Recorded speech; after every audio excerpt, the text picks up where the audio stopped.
que está aqui. É o meu rascunhozinho. Ó, ele não deixa eu mentir. Está aqui, eu escrevi assim. Aí o cara me perguntou, qual é o tema de hoje, pastor? Eu falei, o quarteto de Satanás. Eu senti assim uma reação na galera. Eu falei, de fato vai ficar meio assustador esse tema. Então é o seguinte, melhora um pouquinho, bota o quarteto do mal. Já dá uma quebradinha. Até porque o Crispim já pegou a minha língua, o pastor falou o quarteto do cano. De fato fica mais claro. No final ele botou aqui o quarteto dos anjos maus. Eu falei, melhor ainda. Mas na verdade esse quarteto é de fato um quarteto. Sabe o conjunto musical? Coral, conjunto, trio, dueto e quarteto? Pois é esse tipo de quarteto que eu me refiro. De fato, a ilustração é clara, mas na verdade essa ideia inclusive não é minha, não é original. É possível que alguém já tenha visto esse tema em outro contexto há algum tempo atrás. Eu apenas me valei do tema em geral para aplicar aqui ao meu contexto. Porque consta, claro, é uma ilustração, que o diabo teria esse quarteto. E é através desse quarteto e da música que esse quarteto canta, cada um a sua voz devida, que ele tem feito as misérias que faz em nossos dias, em famílias e em sociedade. Então, eu resolvi aproveitar o ensejo hoje, já prevendo que temos aqui mais alguns irmãos em função do ser a sexta, para falar desse quarteto que me permite fazer assim algumas menções, repetir, melhor dizendo, algumas menções que eu fiz ao longo da semana. E quem sabe seria uma oportunidade para algum que não pôde vir, pegar pelo menos um pouco do que falamos aqui. Porque esse quarteto é composto de um quarteto de 4 cantores, 4 vozes. Primeiro tenor, segundo tenor, barítono e baixo. É o que compõe normalmente os quartetos. E esse também não foge à regra. Cada um desses, ele tem uma voz específica. No momento devido, ele entra com a sua voz. Então tem a voz do primeiro tenor, tem a voz do segundo tenor, tem a frase específica que canta o barítono, e tem a frase que quem canta é o baixo. E na análise dessas vozes, e quando elas foram cantadas na Bíblia, porque eu vou mostrar a vocês quando foi que esses cantores cantaram na Bíblia, pelo menos um exemplo de cada um, vocês vão ver como eles têm o poder de iludir por essa frase, por essa voz que eles cantam, a nós todos. E a ideia aqui, portanto, claro, é alertar-nos quanto a esse quarteto e propor que você escute uma outra voz diferente desta. Para tanto, vamos iniciar então com o primeiro tenor. São 4 frases. O primeiro tenor canta a primeira frase. A voz do primeiro tenor canta: não há perigo. E não se esqueça delas que eu vou perguntar aqui ao longo do processo algumas vezes. O primeiro tenor canta: não há perigo. Vamos então ver quando foi que na Bíblia esse bendito primeiro tenor entoou essa voz miserável. Está em Gênesis capítulo 3, por favor. Vá lá comigo. Primeiro livro da Bíblia, bem fácil. Gênesis capítulo 3, versículo de 1 a 4. Gênesis capítulo 3, versículo de 1 a 4. Primeiro livro da Bíblia.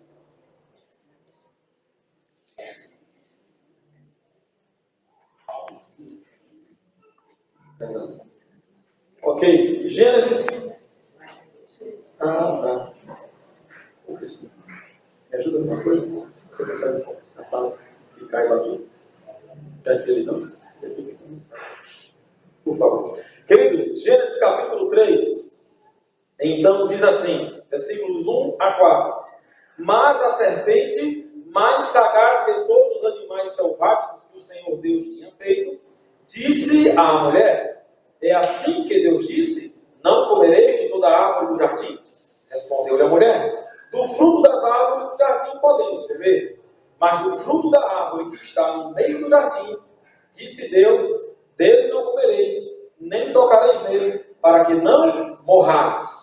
Então, a serpente, que era na verdade o primeiro tenor do partido de Satanás, disse à mulher: não há perigo, certamente não morrereis. Aí ele disse que você vai morrer sem comer? Não, querido, não há perigo, pode comer à vontade, certamente não morrereis.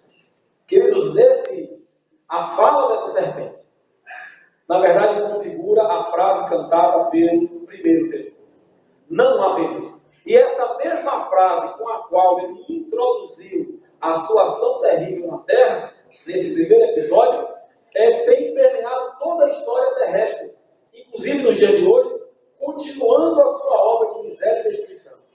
Não há perigo, é o que o diabo fala a nós em muitos contextos. Lá está o jovenzinho no meio da sua galerinha, de repente alguém ali acende um cigarrinho, talvez normal, talvez de maconha, não importa. E quando chega na vez dele, ele fala, não, desculpa, obrigado, eu estou fora, eu não fumo. E lá estará o primeiro tenor, com certeza. Quantas vezes ele fez isso? Dizendo, deixa de bobagem, cara. Um cigarrinho só, no meio da turma aqui, um clima legal que está todo mundo. Não há perigo. O que não pode é viciar. Mas um cigarrinho só, o cigarrinho não tem perigo nenhum. E poderia ser o primeiro copo de bebida? Quase com certeza, quem iniciou, talvez haja aqui alguns irmãos que antes de se batizar já passou aí a sua fase de pinhoso, e talvez consiga se lembrar de que aquele primeiro copo de cachaça, de cerveja, de vinho, de licor, não sei, talvez tenha sido fruto da obra desse primeiro tempo. Porque também quando ele ofereceu, ele disse, não, cara, desculpa, não bebo. E até alguns já crentes batizados passaram por isso. Olha, eu sou crente, eu sou adventista, não bebo. Que é isso, cara, estamos aqui na Semana Santa, só um vinhozinho com a família, para participar aqui do almoço em família e tal. Um copinho desse aí, 2 litros de vinho, não tem perigo? Não tem perigo nenhum. Uma tacinha de champanhe no final do ano para brindar lá, por umas 7 ondas lá de dia, já na praia que estou acabando. Não, aquilo ali não tem perigo nenhum. Aqui não fala muito de evangelho, fala também aqui. Na Bahia que é coisa, os caras têm um negócio lá de presente, espelho, é uma graça. Inclusive o bonde lá é no dia seguinte você voltar na praia. Porque você pega muito coisa, perfume, passeio, espelho, é legal.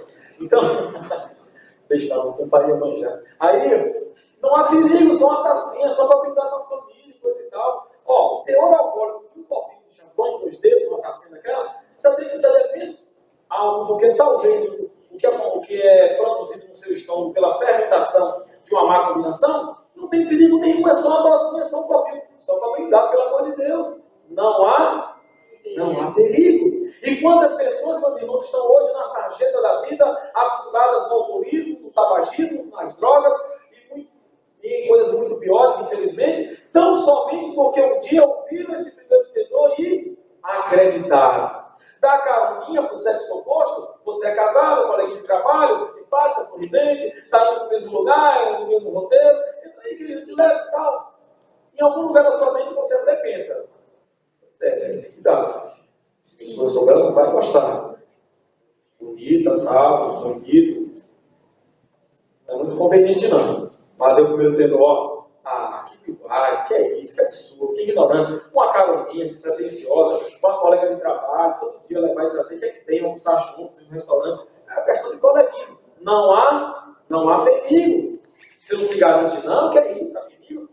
E quantos divórcios, quantos adultérios, quantas situações terríveis nos casamentos aconteceram, porque um dia alguém achou que intercambiar desta forma, brincar com a esposa de outro, brincar com o marido de outra, estar sempre juntinho de um marido, de uma esposa, não havia perigo. Até que surgiu uma risadinha diferente, e um olhar diferente.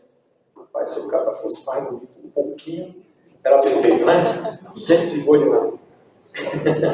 Obrigado. Então, queridos, o primeiro tenor, preste atenção, abre seus ouvidos e olhos. Não há perigo. Só que, na verdade, sempre há. Todas as vezes que você estiver brincando no terreno do inimigo, estiver cortejando, flertando com aquilo que sabidamente é contrário à vontade de Deus, por mais inocente que lhe pareça, por mais pueril que seja, por mais ingênuo até que você possa pensar que seja, se não está em conformidade com a vontade de Deus, é perigoso. Faça como José, corra, fuja. Um cigarrinho, um copinho de cerveja, um comprimidozinho. Perigo. Vamos lá, meu bem. Namorar ali, no carro, naquela baixadinha ali meio subindo. Sei lá, dentro do carro, naquele escuro. Por que lá? Nada. Só para ficar ali mais à vontade, mais privacidade. Qual que é? Está desconfiando agora de mim? Está com medo? Não tem perigo não. Olha o primeiro tenor. Bobagem. Não vai acontecer nada que você não queira. De fato, em geral, fora estupro, só acontece quando ambos querem, é verdade. O problema é que você em algum momento, até consegue racionalizar ainda, se conter de seus princípios e valores, pensar com mais carinho, racionalidade, calma, e o contexto favorece.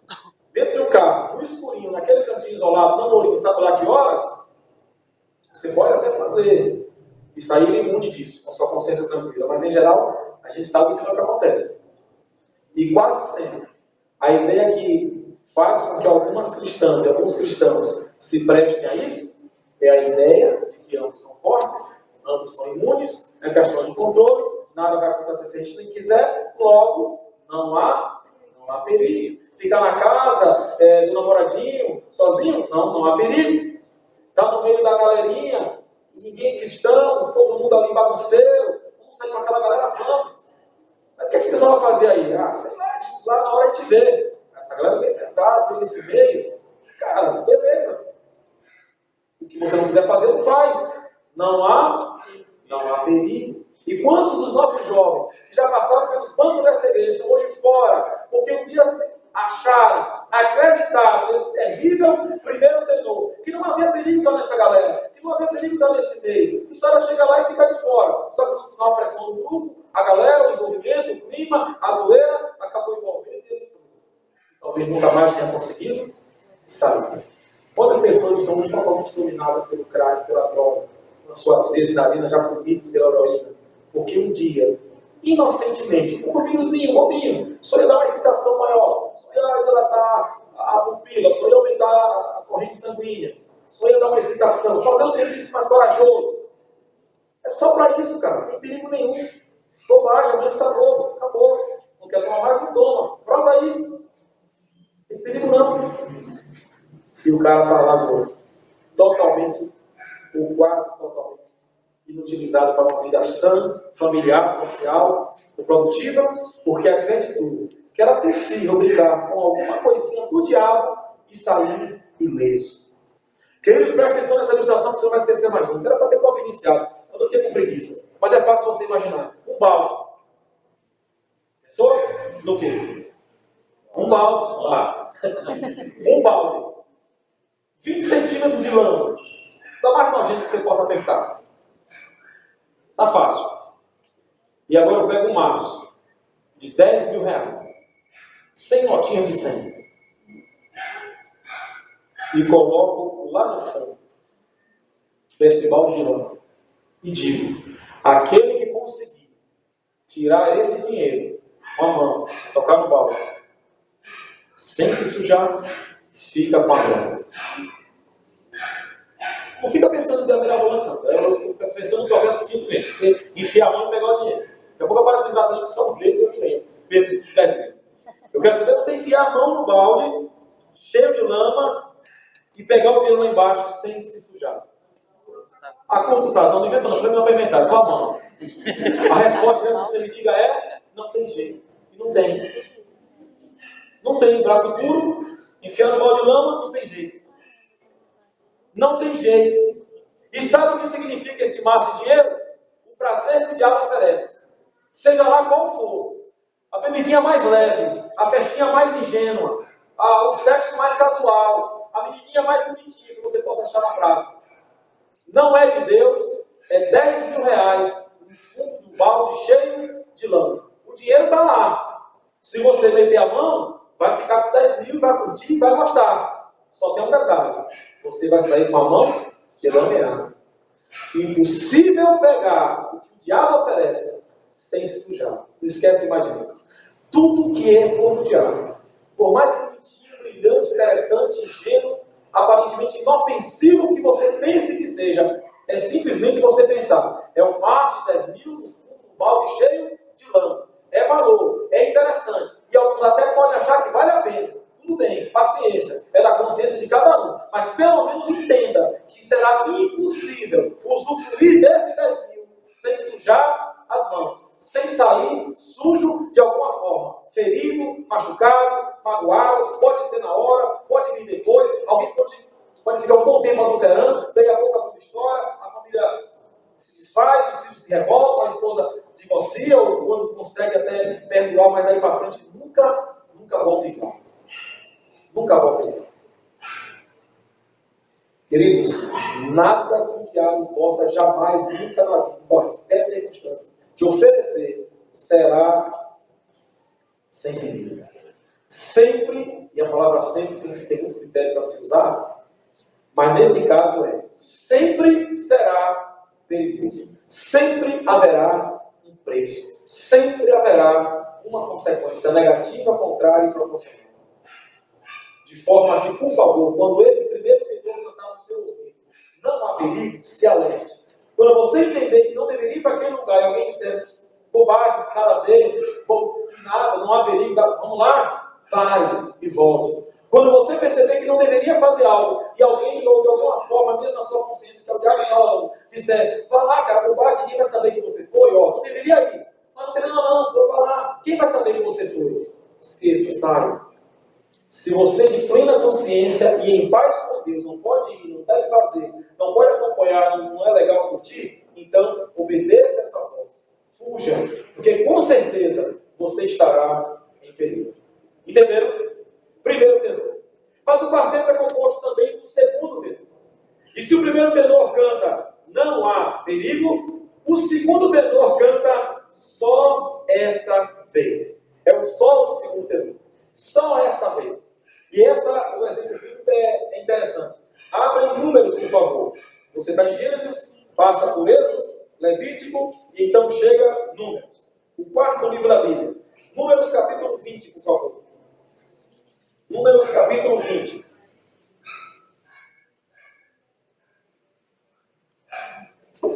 Números capítulo 20, versículos 7 e 8. Números 20, 7 e 8. Depois a gente lê o 11. Estamos aqui no contexto de Moisés, em meio à caminhada do povo pelo deserto. Estamos no pleno percurso aí, dos 40 anos de caminhada no deserto. E então, essa altura da história, no capítulo 20, versículos 7 e 8, Deus fala assim para Moisés.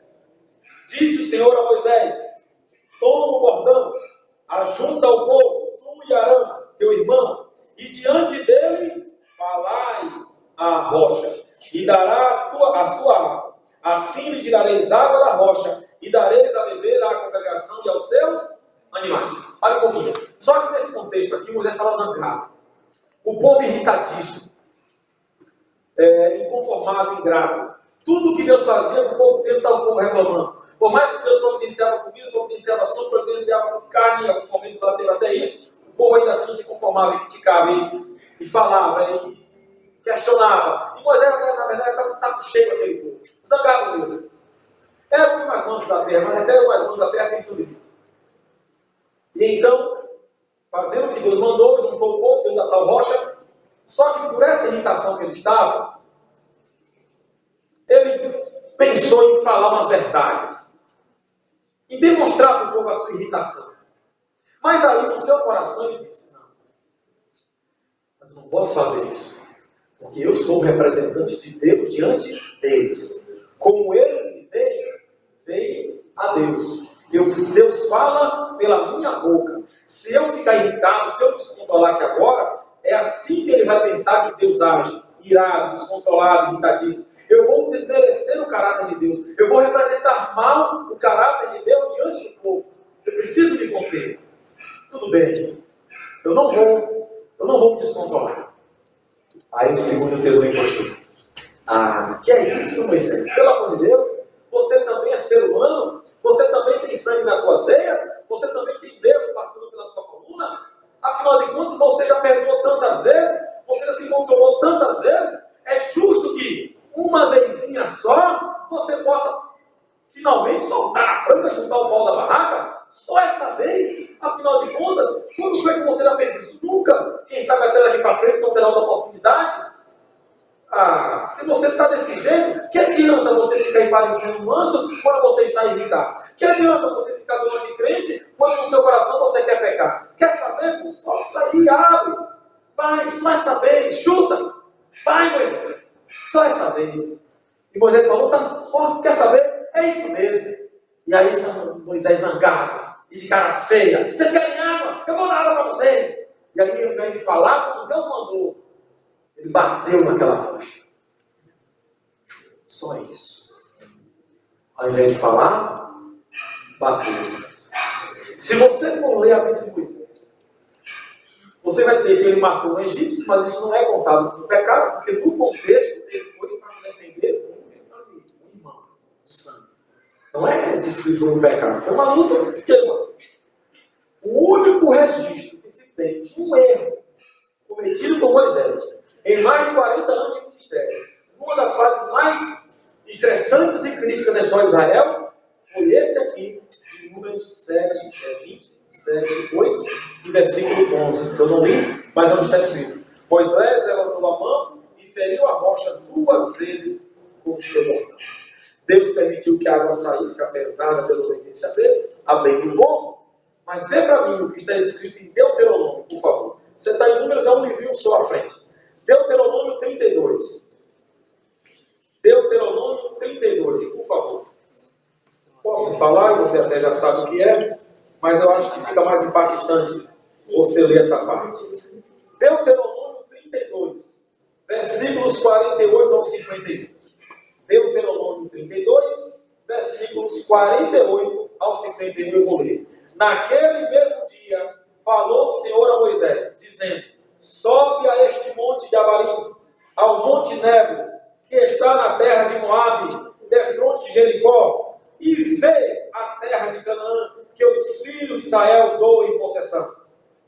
E morrerás no monte, ao qual terás subido, e te recolherás ao teu povo, como Arão, teu irmão, morreu no monte Or, e se recolheu ao seu povo.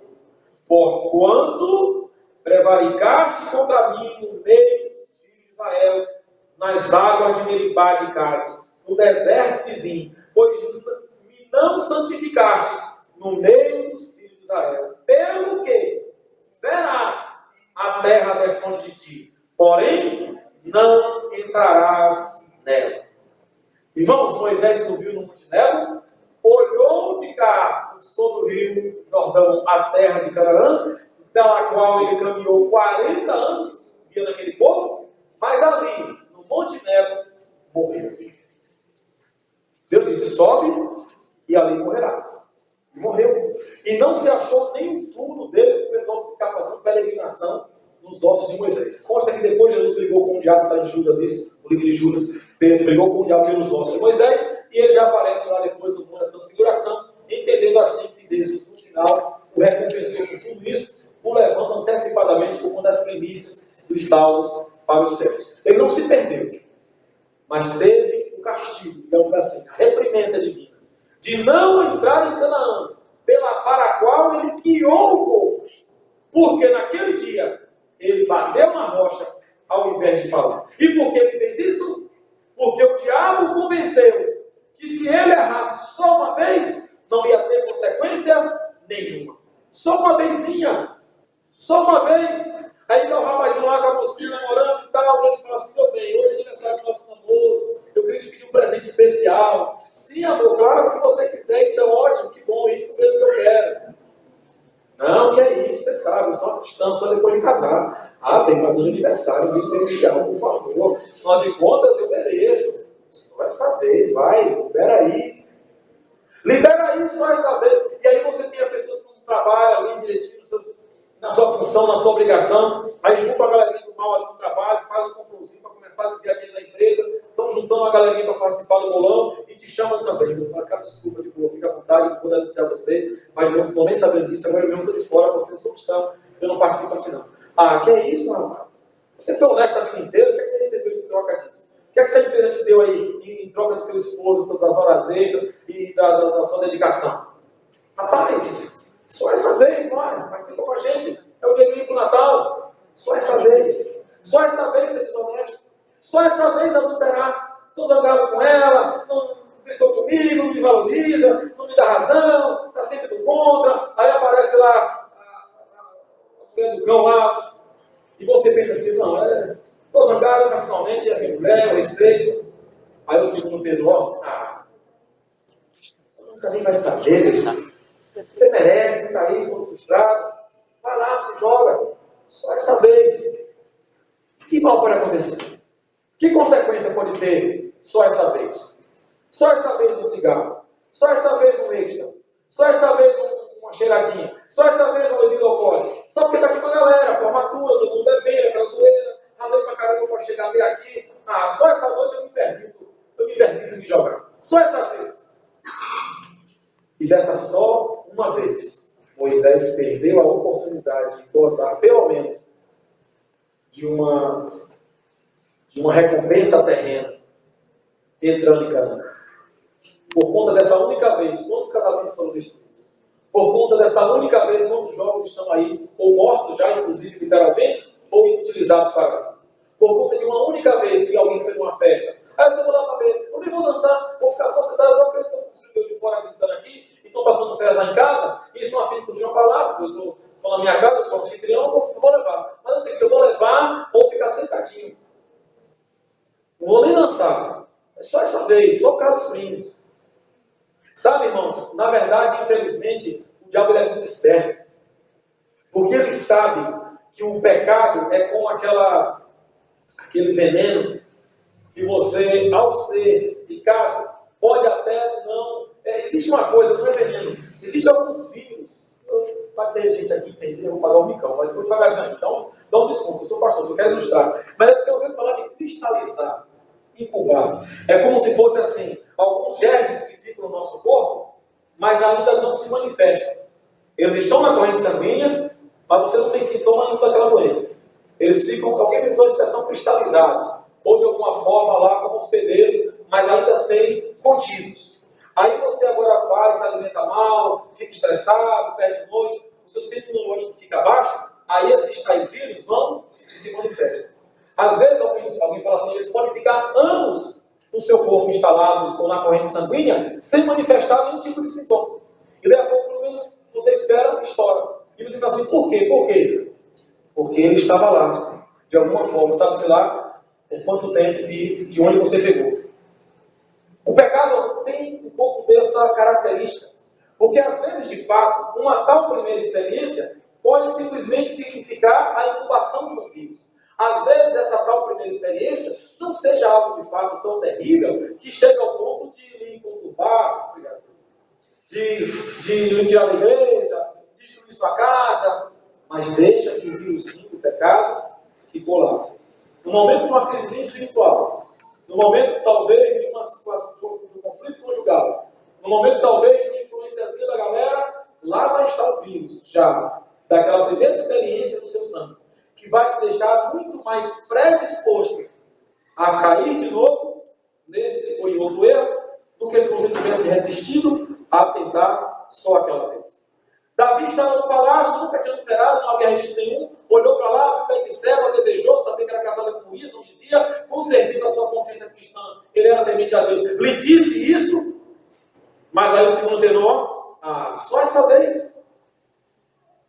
E se você depois for ler com calma a história de Davi nos escritos proféticos, você vai saber que toda a tragédia que aconteceu na família dele, um irmão estuprou outra irmã, o outro deu golpe de estado nele próprio, o outro irmão o general vai e mata, o outro também tentou tirar do governo, ficar com a amante dele na velhice. Uma loucura a família de Davi, uma tragédia familiar.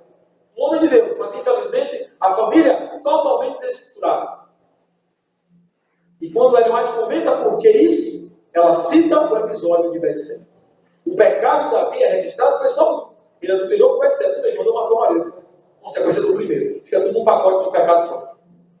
Depois se arrependeu, chorou, rasgou o saco, não foi lá, Natan, regulou, ele se arrependeu, foi humilde. Deus disse que ele foi um homem, finalmente, depois disso, segundo o seu coração, logo foi perdoado, mas as consequências daquele único pecado de Davi o acompanharam pelo resto da vida. Pelo resto da vida. Sansão, o homem mais forte do mundo. Foi dito para Sansão que ele não se envolvesse com as mulheres filisteias, mas ele era o homem mais forte do mundo. Desejou? Nem foi a primeira vez, vou botar só Dalila aqui em destaque. E o pai disse, não se meta com essas mulheres. Deus falou, você é um nazireu, você foi separado. Não se envolva com isso, você não tem missão. Pai, eu sou Sansão, o que pode me acontecer? E quando ele finalmente viu Dalila e desejou, eu imagino que ele possa ter se livrado do conselho do pai. Na verdade, é a palavra de Deus. Mas lá estava o segundo tenor. Sansão, que nada. Só essa vez, vai.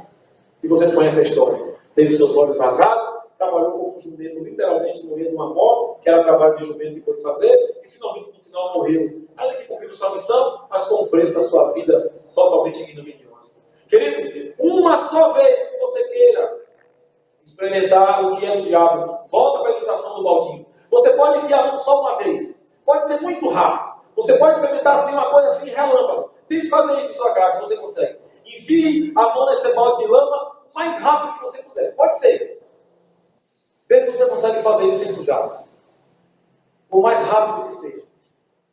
Por mais simples que você imagine ser o seu contato com aquela lama, ainda assim, você jamais voltará com a sua mão do mesmo jeito. Você jamais experimentará o que não é de Deus. Você jamais experimentará o que é do diabo e voltará mesmo. Preste atenção nisso. E você já deve ter ouvido essa ilustração no contexto do casamento. Já fizeram isso no casamento? Então, o pessoal já deve ter visto a história que acontece com o coração de algumas pessoas que são machucadas, são criticadas, são caluniadas. Fica assim. Geralmente se aplica a esse casamento, o cara sabe o que acontece no coração da mulher e também no coração do marido. Mas também vale no contexto espiritual essa mesma ilustração. É isso que alguns maridos fazem com o coração das esposas, quando critica, quando não valoriza, quando ofende, quando se precipita nas palavras, quando fica nervoso de necessidade e acaba falando que não deve. É desse jeito. A mesma coisa acontece no verso, claro, quando as mulheres também fazem isso com os maridos e quer saber também do coração dos filhos, e quer saber filhos também do coração dos pais. Presta atenção que vocês fazem com o coração da gente quando vocês são cristãos. É desse jeito que a gente fica. Aí depois se arrepende.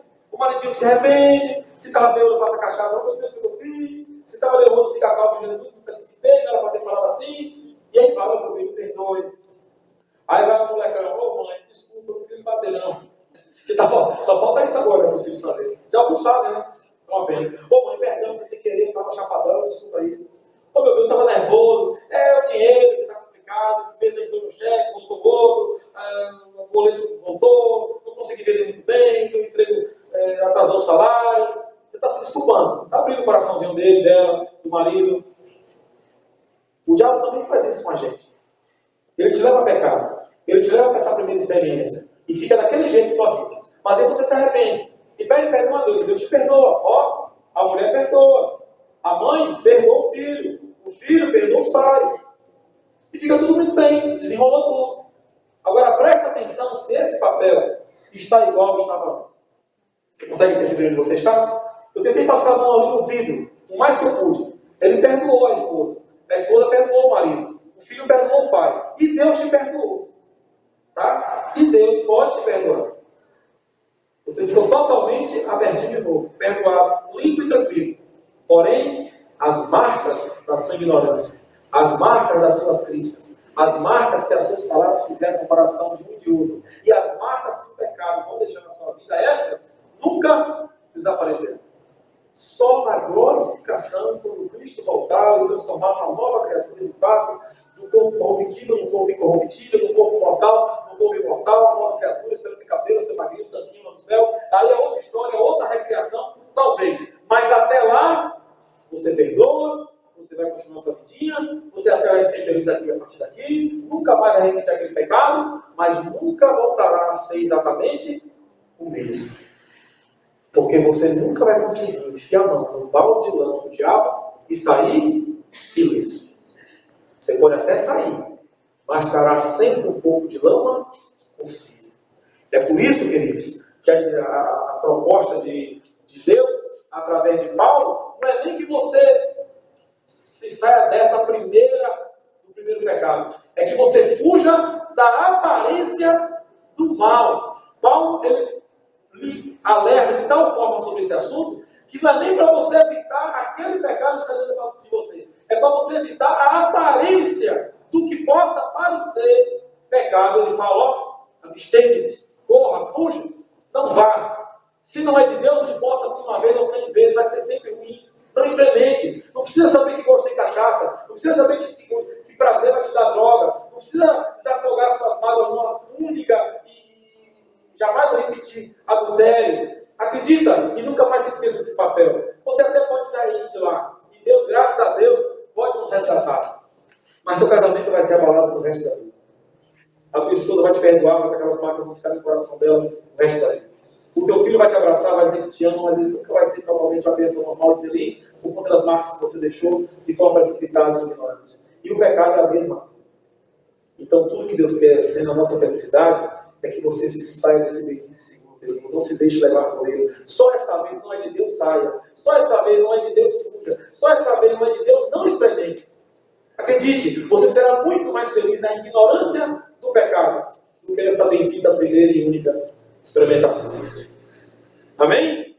Primeiro tenor, não há perigo. Segundo tenor, só essa vez. Mas tem o barítono. E o barítono canta, todos estão fazendo. Esse é o nojento. Eu tenho raiva dele. Eu comentei um pouco isso nessa semana sobre a questão da personalidade. Essa coisa da pessoa ter opinião própria, ter sua própria ideia, ter seus próprios princípios, convicções, normas de vida, para mim é uma coisa muito cara. Eu fico muito chateado quando eu vejo esses menininhos, cabecinha oca, ficar ali manipulados igual marionetes, que a turminha quer que ele dance para lá e ele dança para lá. A turminha quer que ele dance para cá e ele dança para cá.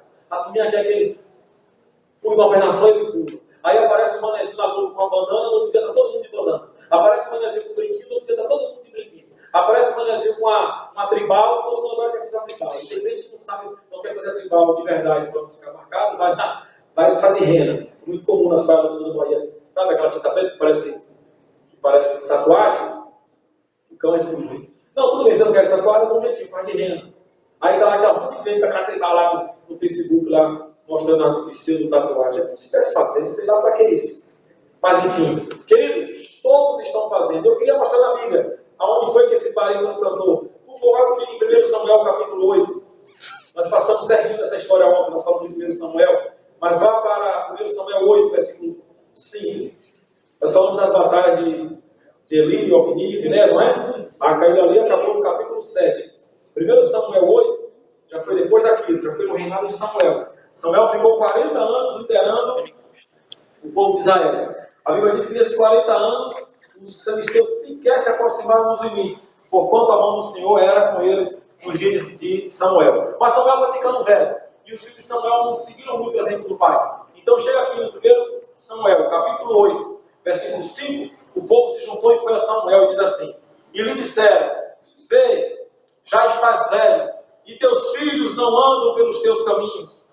Constitui-nos, pois, agora um rei, presta atenção, um rei sobre nós. Por quê? Para que nos governe como tem todas as nações. Presta atenção, vocês lembram naquele dia comigo, quando a Bíblia diz, e os filisteus foram derrotados, e durante os 40 anos que Moisés Samuel liderou, eles não se aproximaram dos seus termos, porquanto a mão do Senhor é com eles, ok? Então você está falando de 40 anos de governo bem sucedido, não houve guerra naquele tempo, Deus estava cuidando deles, havia fartura em Israel nesse período de Samuel, não houve fome, não houve guerras, foi um período de paz, Deus era o rei, Samuel, o seu representante, era o regime teocrático, e tudo ia muito bem. Mas acontece que os reinos vizinhos tinham rei, e passava aquele rei com a pompa, e os carros, os cavalos reais, com as suas guardas particulares, e ali passava aquele rei nas suas batalhas, e o rei passava nas datas comemorativas, e eles achavam bonito aquilo. Então vão a Samuel. Samuel, constitui-nos um rei. A verdade é que os filhos de Samuel não estavam lá dando demonstração de que iam seguir bem os caminhos do pai. Mas quando eles foram dar um verdadeiro motivo, eles colocaram lá, constitui-nos um rei, porque como o tem todas as outras nações. Ou seja, todo mundo tem, nós também queremos um. E se você depois for ler com calma essa história aí, nessa sequência, olha que absurdo. Samuel fala assim para eles, mas veja, tudo bem, mas ó, se eu constituir um rei, além do dízimo do Senhor, vocês vão ter que tirar um dízimo por rei. Além disso, os seus filhos homens vão ter que se recrutar para o exército do rei. Além disso, de tudo que vocês produzem, vocês vão ter que pagar, além do imposto do dízimo ao rei, o imposto. Ele poderá tomar suas filhas, aquele escolher para fazer parte do larinho dele. Vocês têm certeza que vocês querem isso? É um absurdo, quem vai querer isso sem necessidade? Mas pelo fato de todos terem, eles disseram, tudo bem, queremos. Se sujeitaram a tudo isso, não somente para que tivessem o que todos os outros tinham. O barítono cantando, mas todos estão fazendo. Eu quero fazer uma correção aqui. Tem muito crente aí que detona a moda. E você já percebeu que eu tenho uma linha um pouquinho conservadora, eu admito, chega até chato às vezes. Mas quer saber sobre moda? Não é pecado não. Calma, vamos devagarzinho. O princípio bíblico de vestuário não tem a ver com ser moda ou não ser moda.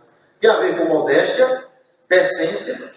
A gente nem enfatiza muito, mas ele mais fala sobre economia e saúde. Tá?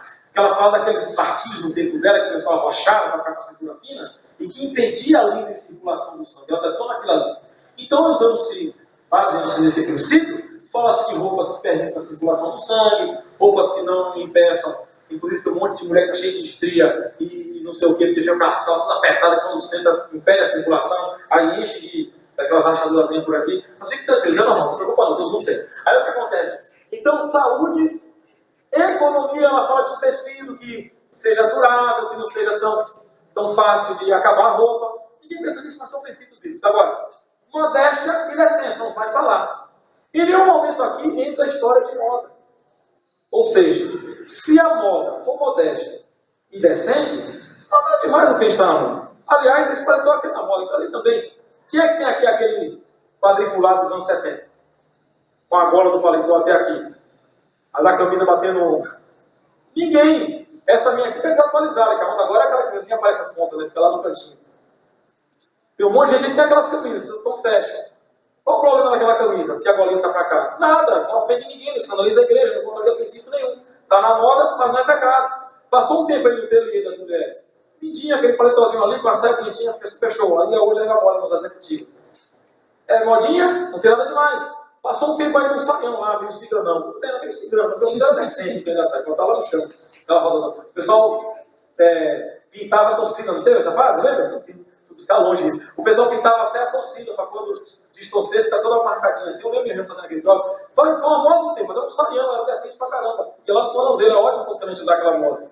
Então, assim, não há nada em relação à moda. A questão é modéstia e essência. De forma que, o que eu vou falar aqui não é exatamente sobre moda em geral. Não estou condenando moda. Agora, a verdade é que moda é usada justamente esse barulho. Todos estão fazendo. Moda é o suprassumo da ação